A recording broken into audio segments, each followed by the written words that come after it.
barrier, but it can't pass through the barrier. As it comes to the edge, it picks up other air motions, and it eventually works its way around to the other side.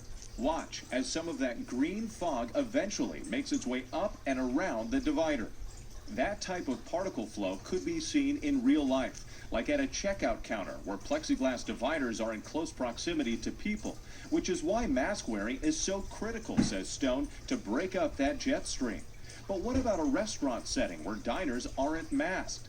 This video shows how particles could travel when a divider is farther away.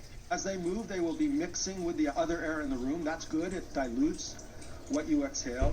There are some studies that suggest that 300 to 1,000 virus particles are needed for infection. That's why we need to be really careful, because even a small amount of virus may potentially infect someone. And these exclusive new 3D animations by the University of Central Florida show how the virus could potentially spread in indoor spaces in just 2 minutes. Watch the red particles. If someone's infected, they would be exhaling warm air with potentially viruses in their breath. What happens with warm air, just like with the hot air balloon, it elevates and takes the viral particles. And that interacts with the ventilation system, which can potentially drive it around the barriers into neighboring seating areas. Experts say that's why it's so critical to have a good ventilation system that replaces indoor air with fresh outdoor air often.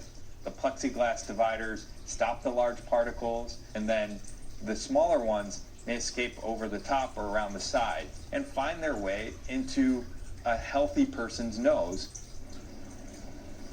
Now, with or without plexiglass barriers, experts continue to warn about the risk of indoor dining. A recent study out of South Korea recreated a scenario in which a person inside a restaurant was infected while 20 feet away from someone else who had the virus, and after just 5 minutes of exposure, suggesting that in some cases, 6 feet of space may not be enough. Guys?